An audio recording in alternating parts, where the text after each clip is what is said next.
Bonjour à toutes et à tous et bienvenue dans l'école du futur. Voici le programme du jour. On va commencer par notre focus. On part à la découverte d'un ingénieur français qui a inventé dans les années 70 ce qui aurait bien pu devenir Internet à l'époque.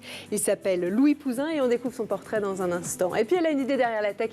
Jeanne Dreyfus est avec nous aujourd'hui en plateau. Bonjour Jeanne. Bonjour Philippine. Quel va être l'objet de votre chronique aujourd'hui? Non, d'ailleurs, vous nous parlez d'un nouvel environnement culturel immersif qui ouvre à Rouen, je crois. Exactement, qui ouvre en juin à Rouen.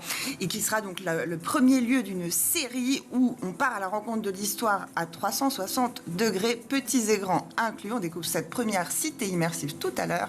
Philippine. Dans un instant, et puis c'est notre grande question du jour. Plus d'une femme en âge de procréer sur 7 est atteinte d'endométriose. 75% d'entre elles sont mal diagnostiquées au moins une fois au cours de leur errance médicale.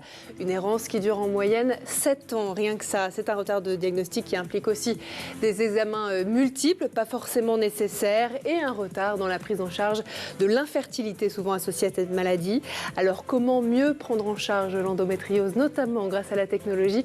On va poser la question à notre invité Raphaël Taube. Bonjour. Vous êtes docteur, CEO de Matricis AI. Vous allez nous en parler dans un instant. On est ravis en tout cas de vous recevoir sur le plateau de l'école du futur. On en parle dans un instant, juste après le focus. Bon, je vous apprends rien, Internet est devenu incontournable dans notre quotidien et il y a 50 ans, on n'en était encore qu'à ses prémices. Les Américains, eux, avaient d'abord lancé ARPANET, un réseau qui n'a pas échappé à l'INRIA, qui a recruté dans les années 70 l'ingénieur français Louis Pouzin pour en lancer une version française. Le portrait de ce pionnier nous est présenté aujourd'hui par Xavier Terrade. Vincerf reconnaît que ses travaux l'ont inspiré pour l'élaboration du protocole de transport d'Internet TCP. Car en effet, l'ingénieur en informatique Louis Pouzin, né en 1931, a contribué dans les années 1970 au développement des réseaux à commutation de paquets, système précurseur d'Internet. Auparavant, l'ancien élève de Polytechnique avait travaillé dans les années 1950 pour la compagnie industrielle des téléphones et la société d'informatique Bull, alors qu'il a ensuite travaillé chez Météo France en 1969. Il a rendu visite aux universitaires en charge du réseau américain ARPANET. Quelques mois plus tard, il entre à l'Institut national de recherche en informatique et en automatique pour mettre en place une version française de cet ancêtre d'Internet. J'ai intégré l'IRIA quand le gouvernement de Gaulle, à l'époque, avait décidé de faire un réseau comme l'ARPANET. C'est à partir de ce moment-là que je me suis plongé dans les réseaux. Il n'y avait pas grand-chose à lire d'ailleurs à l'époque. Il y avait une demi-douzaine de bons documents. Et puis, il n'y a pas de machine. Ce réseau français s'appelait Cyclade. Louis Pouzin était chargé de mettre en place une communication pédagogique présentant le fonctionnement de ce réseau qui a permis de relier 25 ordinateurs en 1975. Il fallait déjà dégrossir le sujet pour que les gens puissent travailler avec les outils. C'est en même temps qu'on a écrit, on pourrait dire, je dirais pas le manuel, mais on a écrit le bouquin qui servait d'introduction à ce futur réseau. Et ça a été très réussi parce que, à l'époque, personne n'était capable de parler de réseau en dehors de gens assez avancés. C'est deux fascicules imprimés par l'IRIA qui étaient ce dont les gens pouvaient parler sans avoir besoin de connaissances techniques. L'ingénieur français n'est pas peu fier d'avoir retrouvé les mots qu'il avait écrits dans la bouche des dirigeants de l'époque. C'est ça qui a servi d'introduction au réseau en France. Au bout d'un an, je me suis aperçu que la plupart des gens qui parlaient au nom de l'État ou d'institutions racontaient ce qu'il y avait dans ce résumé, quoi. Sans jamais nous citer d'ailleurs. Louis Pouzin est resté en poste à l'IRIA jusqu'en 1980. En 2012, il a commencé à promouvoir l'idée d'un nouvel Internet. L'année suivante, l'ingénieur français a reçu le Queen Elizabeth Prize for Engineering avec 4 autres pionniers d'Internet. Robert Kahn, Vinton Cerf, Tim Berners-Lee et Mark Andreessen. Une décennie plus tôt, la France l'avait déjà décoré de la Légion d'honneur.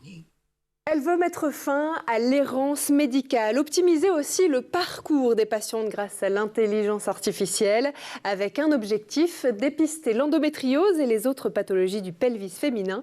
Notre invité nous en dit plus dans un instant. On démarre tout de suite dans la première partie du talk. Et elle est avec nous aujourd'hui à nos côtés pour en parler. Raphaël Taube, docteur Raphaël Taube, vous êtes CEO de Matricis AI. On va en parler dans un instant parce que ce que vous faites est assez révolutionnaire dans le domaine de la santé et justement du diagnostic de cette maladie, l'endométriose. D'abord, j'aimerais qu'on commence par poser le cadre de cette émission et donner une définition. Qu'est-ce que c'est que l'endométriose ? Alors l'endométriose, c'est une maladie qui ne touche que les femmes, c'est une maladie gynécologique qui se caractérise par le fait qu'on trouve des cellules semblables aux cellules de l'endomètre à l'extérieur de la cavité utérine. Donc ces cellules, en fait, elles ont plusieurs propriétés, entre autres le fait de pouvoir beaucoup se multiplier, de pouvoir recruter des facteurs d'innervation et justement de multiplication cellulaire pour pouvoir accueillir éventuellement une celluleuse, un fœtus, un bébé. Et si elles se retrouvent à l'extérieur de la cavité utérine, ces cellules, elles vont en fait créer des lésions parce qu'elles ne sont pas supposées être à cet endroit, ce qui va recruter des facteurs d'inflammation, donc qui va créer de l'inflammation et de la douleur. Et ensuite, elles vont être attaquées par le système immunitaire, elles vont cicatriser et ça va créer des lésions qui peuvent abîmer les tissus. Parce qu'il faut s'imaginer que vous auriez par exemple une cicatrice sur une trompe ou sur le péritoine qui est le sac qui contient un peu les organes. Et donc cette maladie, elle peut pas mal se disséminer. Et ça, c'est un des gros problèmes de l'endométriose. C'est-à-dire qu'en fait, ces cellules peuvent migrer un peu partout. Dans d'autres organes, c'est ce que vous nous dites. Exactement. Principalement dans la zone pelvienne, donc dans tous les organes qui sont assez proches de l'utérus. Mais aussi, on trouve des cas d'endométriose dans les poumons, qui sont extrêmement graves, évidemment. Des cas d'endométriose aussi rarissimes, mais qui existent dans le cerveau et même dans les yeux. Donc, ouais, c'est une maladie assez sérieuse et qui surtout touche une grande partie de la population. Donc, une femme sur 7, une femme sur 9, voire plus potentiellement jusqu'à 2 femmes sur 10 en fonction des études. Oui, en fait, on ne sait pas trop aujourd'hui parce qu'il y a un problème de diagnostic et c'est là-dessus que vous travaillez notamment. Les symptômes de l'endométriose, généralement, on dit que c'est quoi ? Des douleurs, principalement quand on a des règles Exactement. Alors, c'est des douleurs chroniques, généralement pendant la période des règles, mais ça peut être aussi en continu ou à d'autres moments que pendant la période des règles. Ça peut être aussi parfois même des saignements, dépendant des différentes formes d'endométriose qu'on peut avoir. Et donc ça, c'est la première grande catégorie. Deuxième grande catégorie, c'est plutôt l'infertilité. Et en fait, ce qui est très important en endométriose, c'est que l'importance de l'atteinte n'a rien à voir avec le nombre de lésions ni la taille des lésions. Il peut y avoir des toutes petites lésions très mal placées qui peuvent créer des douleurs très importantes ou une infertilité sérieuse. Et des femmes qui ont de l'endométriose extrêmement disséminée, qui a colonisé tout le pelvis et qui ont finalement pratiquement aucun symptôme. Donc il n'y a pas une endométriose, il y en a plusieurs, c'est ce que vous nous dites. Exactement. Il y a plusieurs formes de cette maladie.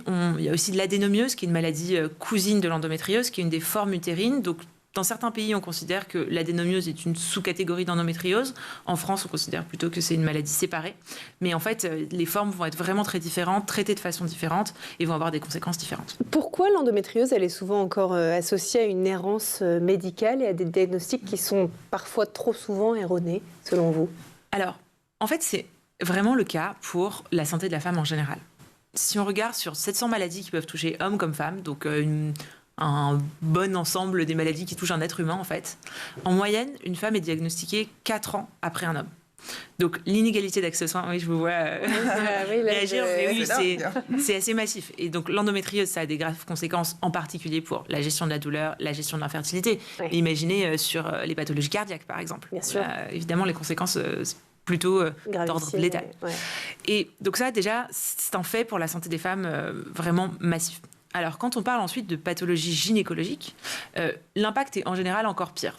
Quand on regarde les autres maladies qui vont toucher le pelvis, comme par exemple le syndrome des ovaires polykystiques qui touche les ovaires, les kystes ovariens, les myomes et les fibromes utérins qui touchent plutôt du coup l'utérus, ces autres maladies-là, en moyenne, il y a des errances médicales qui sont au-dessus de 5 ans, 5 à 9 ans, dépendant de ça. Et donc évidemment, ça change aussi selon les pays.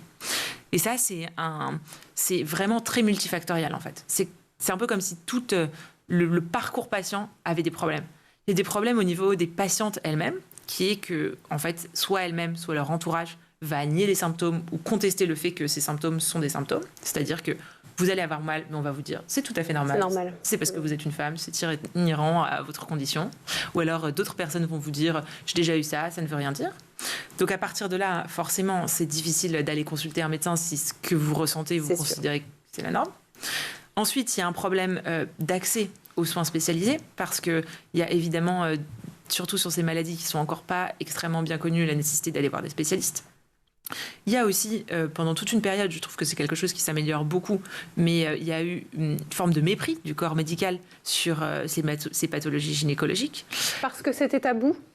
Parce que c'était tabou, parce que c'était méconnu. Il faut aussi se mettre dans la position du médecin, qui est que diagnostiquer une maladie sur laquelle lui-même a eu potentiellement assez peu de formation, il a vu potentiellement assez peu de cas auparavant, parce que du coup, du fait des problèmes en amont, il a vu peu de patientes qui ont été diagnostiquées, c'est délicat. Ouais. Et il n'y a pas forcément un spécialiste à qui référer sa patiente pour confirmer son avis ou inférer son avis. Donc forcément, c'est compliqué à ce niveau-là. Et ensuite, il y a l'accès aux examens qui donnent un véritable diagnostic. Donc c'est des examens d'imagerie. Nous, en l'occurrence, on travaille sur l'IRM, mais il y a aussi l'échographie qui permet de faire ces diagnostics-là. C'est ce que j'allais vous dire, comment on diagnostique sans matrice Ayaï, on va en parler dans un instant. Aujourd'hui, l'endométriose, c'est par des échographies et des IRM surtout. Exactement. C'est l'imagerie, le gold standard. En première intention, en général, on fait plutôt une échographie, sauf pour les jeunes filles qui n'ont jamais eu de rapport sexuel, parce que c'est des échographies transvaginales. Donc, du coup, forcément, on va plutôt prescrire des IRM. Ouais.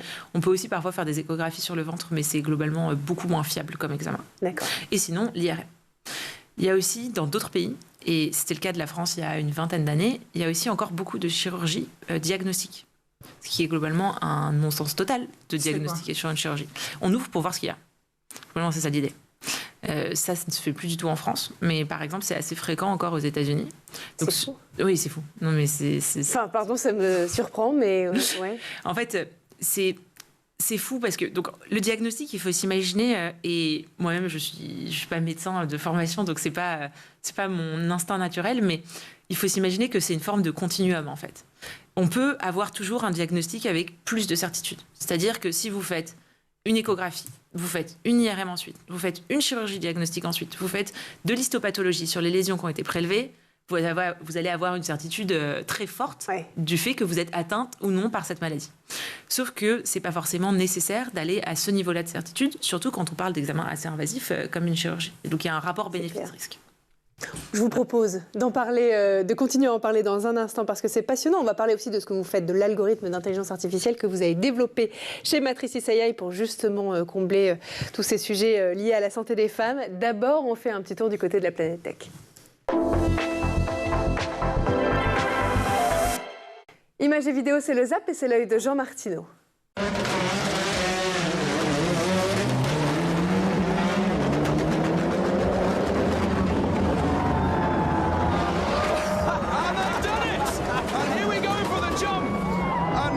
Tracy lands first and Tanner Faust jumps second.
Et on est de retour toujours sur le plateau de l'École du Futur et en compagnie de notre invité Raphaël Taube, la CEO de Matricis AI. On va en parler dans un instant et juste avant de reprendre nos discussions, Raphaël, on va laisser place à la chronique de Jeanne Dreyfus qui a une idée derrière la tech. Jeanne, on part donc à Rouen avec vous aujourd'hui, puisqu'il y aura bientôt à Rouen une cité immersive qui va être inaugurée. J'entends par là un lieu culturel où partir à la découverte de l'histoire de France et de ses régions, le tout à 360 degrés. Et plus précisément de celle des Vikings et de leur invasion de nos côtes normandes, principalement au 9e et au 10e siècle après Jésus-Christ. Ce sera le cœur d'une expérience son et lumière au sein d'une véritable cité immersive de près de 1000 mètres carrés que ses fondateurs, Jean Vergès et Anthony Samama, feront atterrir à la mi-juin sur les bords de la Seine, la même où les barbares garaient leurs dracars. Bref, c'est le premier d'une longue série de lieux à la croisée du parc d'attractions et du musée d'histoire qui devrait avoir lieu un peu dans toute la France. Pourquoi commencer par la Normandie alors, Jeanne ? Parce que c'est une région qui signe un peu toute l'épaisseur de l'histoire et aussi de la méconnaissance de certaines de ces figures pourtant essentielles. Je cite notamment Rollon, qui est au cœur de l'expérience immersive et du dispositif narratif. Rollon, on le voit ici dans la série à succès Viking, aka Rolf le marcheur, aka Robert pour les intimes. Bref, c'est le fondateur qu'on identifie, on l'identifie comme fondateur du duché de Normandie, qui après s'être converti en fait au christianisme en 911.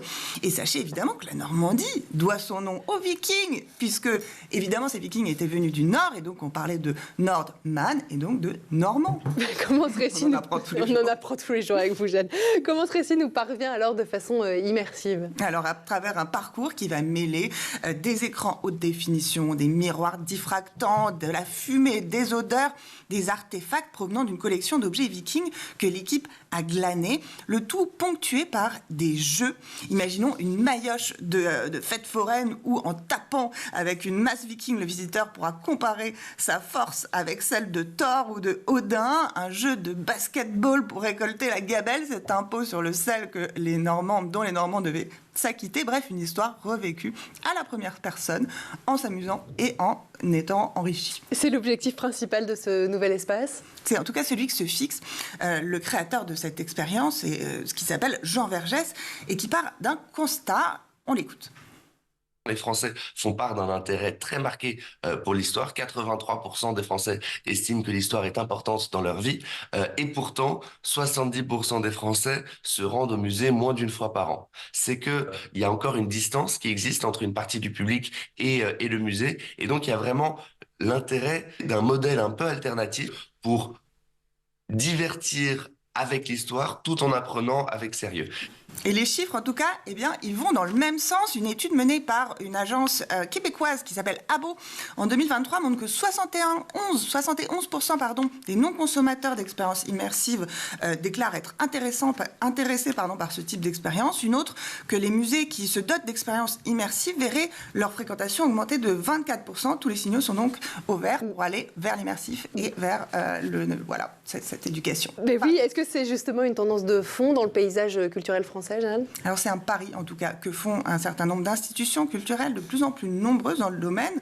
On peut citer le Grand Palais Immersif qui est un des lieux pionniers et qui a signé des expositions sur Venise qu'on voit ici ou sur Mucha actuellement à Paris. Les spectacles aussi son et lumière. On peut citer la Aura aux Invalides ou encore les spectacles Luminiscence à Saint-Eustache dont les équipes ont aidé à la réalisation des vidéos et du spectacle de la Cité immersive à Rouen ou encore les expériences mixtes dans les musées type musée d'Orsay.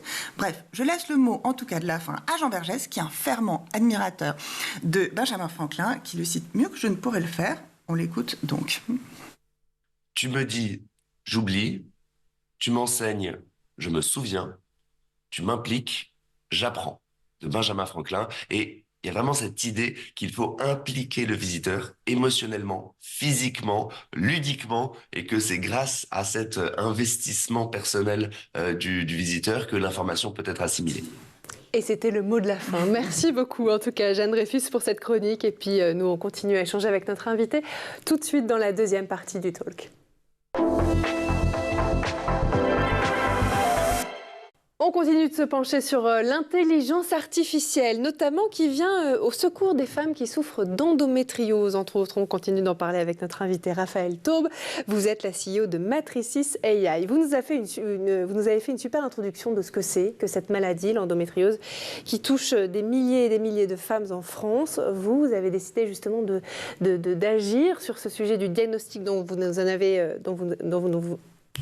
vous avez parlé en première partie. Vous avez créé Matricis AI, un algorithme d'intelligence artificielle aidant les radiologues à diagnostiquer l'endométriose. Comment ça fonctionne ? Ok. Alors, l'IA pour la médecine, c'est globalement une idée qui date pas vraiment d'hier. Dans le sens où ça a été une des premières applications assez vite quand on a développé la computer vision, donc c'est-à-dire la capacité à enseigner à un ordinateur à détecter un objet, de l'appliquer à ça. Le premier dispositif médical d'aide à la décision pour quelqu'un qui va lire une image médicale, c'était aux États-Unis pour du cardiaque. Ça s'appelle Arteris et le produit est sorti en 2016. Donc là, on est 8 ans plus tard. Il y a à peu près 400 dispositifs similaires, dont l'idée, c'est d'aider un radiologue en fait, en lui montrant, un peu comme si vous jouiez à Où est Charlie, et ben, en fait, on mettrait un gros carré rouge autour de Charlie. Ça vous permet de lire plus vite l'image. Effectivement, c'est plus simple. Et aussi de pouvoir comparer tout de suite, de consacrer tout votre temps à vérifier si c'est bien Charlie et pas si il y en avait, le chien était Charlie ou pas. Bref.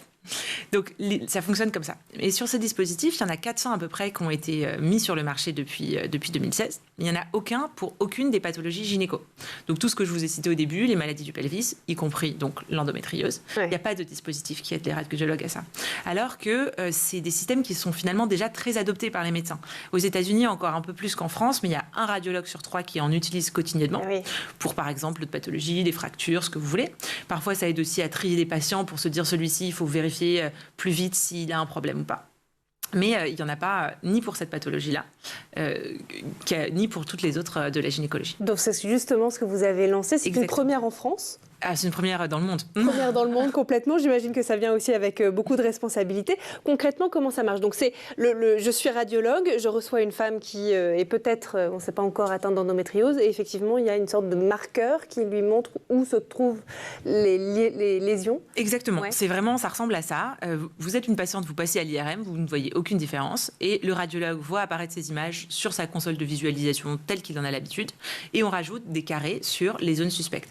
Plus précisément, en fait, le radiologue, il a envie d'avoir 2 types d'informations, d'être sûr qu'il n'a rien loupé dans une image, c'est un peu le jeu du Où est Charlie, et d'être sûr que ce qu'il a vu, il ne s'est pas trompé dans son diagnostic. Donc en fait, il y a différents modèles. On a des IA qu'on entraîne globalement de la même façon, mais en leur donnant des tâches plus spécifiques qui permettent de répondre à ces 2 questions. Là, pendant des années, la recherche sur le diagnostic d'endométriose a en quelque sorte patiné. Et puis, d'un coup, on a l'impression que 2 éléments assez concomitants ont en quelque sorte débloqué la situation. Il y a eu la crise du Covid et le développement des tests salivaires, d'une part, on va en parler, et d'autre part, le développement de l'intelligence artificielle. Est-ce que vous partagez cet avis ? Qu'est-ce qui, vous, en tout cas, vous a donné envie d'utiliser cette nouvelle technologie dans le cadre du dépistage de l'endométriose, entre autres ? Est-ce que c'est justement cette crise, notamment sanitaire, qui vous a dit, là, on a peut-être un coche à prendre? Alors, pour moi, aucun rapport avec la crise sanitaire. Aucun rapport? Aucun. Il se trouve que mon associée est elle-même atteinte d'endométriose. Donc, c'était son idée à l'origine. Elle-même, elle a vécu une errance médicale de seulement 4 ans, ce qui est une chance, finalement, quand on regarde les statistiques. Effectivement. Donc, c'était plutôt ça. Et il se trouve que moi, elle aussi, on connaissait les technologies d'IA pour le médical. Et on a trouvé ça assez étonnant qu'il n'y en ait pas pour l'endométriose, alors que ça touche quand même vraiment beaucoup de femmes. Bien sûr. Et la première fois qu'elle m'en a parlé, mon réflexe, ça a été de dire, c'est évident que ça existe déjà. Et c'était avant que je mette le pied dans la santé des femmes et que je me rende compte du retard monstrueux, en fait, à la fois dans le diagnostic, mais aussi dans le traitement, puisque si vous diagnostiquez mal, comment est-ce que vous voulez pouvoir développer des traitements efficaces ? C'est sûr. Et où là, je me suis rendu compte de l'ampleur du problème. Donc non seulement ça n'existe pas, mais ça n'existe pour aucune des autres maladies gynéco. Vous travaillez aujourd'hui avec des hôpitaux, par exemple, partenaires, des cliniques, ouais. Oui, en fait, nous, on est une spin-off, donc c'est-à-dire une start-up avec des instituts publics qui ont des parts, en l'occurrence de 2 instituts instituts, l'AP-HP, et en particulier le service de radiologie de Cochin Hôtel-Dieu Port-Royal, donc d'où viennent nos cohortes de patientes et avec qui on travaille depuis le début du projet. Donc ça, c'est l'AP. Et la deuxième partie, c'est l'INRIA dont vous avez parlé en début d'émission. Effectivement, avec le reportage sur Louis Pouzin. Exactement, qui est en fait le Centre national de recherche en intelligence artificielle et en robotique aussi. C'est-à-dire qu'auprès de ces deux institutions, vous avez levé des fonds, par exemple, au-delà de l'accompagnement auprès des patients? Exactement, on a été financé par INRIA au début du projet. Donc, ce qui nous a permis à la fois... en fait, on est même la première start-up à être une spin-off de ces deux instituts qui avait un peu toutes les raisons de se marier parce que l'AP-HP a beaucoup de données médicales et évidemment d'expertise médicale et l'intelligence artificielle se nourrit de données parce que c'est aussi comme ça que ça fonctionne avec des grosses bases de données, des données qui ont été annotées par des experts. Et l'INRIA a la capacité de développer de l'intelligence artificielle. Vous avez fait de l'endométriose votre spécialité, mais je crois que vous êtes en mesure de détecter d'autres pathologies au sein du pelvis féminin, c'est ça? Alors, pas encore, mais c'est... Bientôt. Exactement, notre objectif à moyen terme. D'autant plus que dans les bases de données qu'on traite, puisque justement les patientes ne sont pas forcément très bien diagnostiquées, elles arrivent adressées à l'IRM avec des symptômes type douleur pelvienne ou infertilité. Donc finalement, elles peuvent avoir aussi toutes les autres maladies dont c'est les symptômes caractéristiques. Effectivement, un diagnostic rapide donc, que vous proposez avec un coût élevé. Aujourd'hui, comment vous arrivez à financer votre solution? Alors nous, on n'est pas encore sur le marché et le coût sera relativement faible. Justement parce que l'idée, c'est qu'on paye son IRM déjà, l'examen lui-même, et on rajoute quelques euros pour l'intelligence artificielle. Pour le financement en fait, de ces systèmes actuellement, c'est les radiologues eux-mêmes qui payent pour s'équiper. Parce que eux, ça leur permet de gagner du confort de lecture, ça leur permet aussi potentiellement de lire plus vite et puis de diminuer les erreurs liées par exemple à la fatigue. Donc ce n'est pas répercuté actuellement sur le patient. Il y a des discussions actuellement qui sont en cours pour éventuellement faire rembourser ces actes de façon à évidemment en faire bénéficier le maximum de patientes, y compris dans les instituts publics qui sont parfois plus lents à acheter ce type de solution. Effectivement, c'est tout ce qu'on leur souhaite. Il y a aussi un nouvel outil qui pourrait venir révolutionner la prise en charge de cette maladie, l'endométriose. C'est un simple test salivaire qui permettrait de détecter la présence d'endométriose ou non avec une fiabilité de 95%. Qu'est-ce que vous en pensez? Vous soutenez aussi cette initiative? Je pense qu'il faut vraiment soutenir la recherche dans l'endométriose en général, dans la gynécologie encore plus généralement. En fait, c'est pas si nouveau. Il y a des sociétés qui travaillent sur ça depuis plus de 15 ans aux États-Unis sur le développement de tests de biomarqueurs, en fait, que ce soit salivaire, sanguin, prise de sang, c'est aussi très léger pour dépister ça. C'est assez compliqué puisque justement, comme on disait, il y a beaucoup de formes en fait de l'endométriose. Et donc oui, j'espère que ce test sera mis à disposition à un moment donné des patientes. Est-ce que l'âge peut influencer le dépistage et le diagnostic de l'endométriose? Ou ça n'a rien à voir? C'est pas directement corrélé, dans le sens où... Mais il y a des conséquences indirectes, dans le sens où si vous commencez à avoir mal dès vos premières règles, il va généralement se passer un certain temps avant que vous considériez que les symptômes soient suffisamment sérieux pour aller consulter. Oui. Donc il y a un retard forcément qui est lié à ça. En plus, il peut y avoir une suspicion de la part de l'entourage ou même du corps médical que si vous n'aviez jamais eu vos règles avant et que vous avez très mal, c'est peut-être juste que vous ne savez pas vraiment ce que c'est la douleur des règles. Oui. Mais la douleur n'est pas normale en fait, quel que soit l'âge. C'est important à dire. La douleur, c'est un symptôme. La douleur est un symptôme. Règles. Exactement. La douleur pendant les règles est un symptôme. Et en fait, c'est assez fou parce qu'on dit qu'il y a des formes d'endométriose qui sont totalement asymptomatiques, et c'est vrai, mais dans les catégories qu'on considère comme asymptomatiques, en fait, il y a des femmes juste qui refusent de se plaindre. Et quand il y a des médecins qui nous expliquent que quand ils interrogent leurs patientes, ils leur demandent « est-ce que vous avez mal pendant vos règles ?» La patiente dit « non, ça va, je n'ai pas trop mal, ça m'arrive vaguement ». Et au bout de la 5e, 10e question, la patiente finit par dire « je dois juste rester au lit pendant 3 jours ». Ah ouais. Et parce qu'on s'habitue peut-être à la douleur aussi. Et exactement. On n'a pas envie de se plaindre. Et les femmes ont une tolérance à la douleur plus élevée que les hommes, c'est biologique. Donc il y a ça aussi qui joue, mais la douleur est un symptôme. Ça s'appelle Matricis AI. On vous souhaite beaucoup de succès, en tout cas, dans le développement de cette technologie révolutionnaire. Comment mieux diagnostiquer l'endométriose grâce à l'intelligence artificielle. C'est ce que vous faites, entre autres. Raphaël Taube, merci d'avoir été parmi nous aujourd'hui. Ça a été un vrai plaisir. Merci à vous aussi, Jeanne Dreyfus, d'avoir été parmi nous. Merci à vous de nous avoir suivis. Et puis nous, on se retrouve comme tous les jours, dès demain à 12h30 sur School TV. Bonne journée.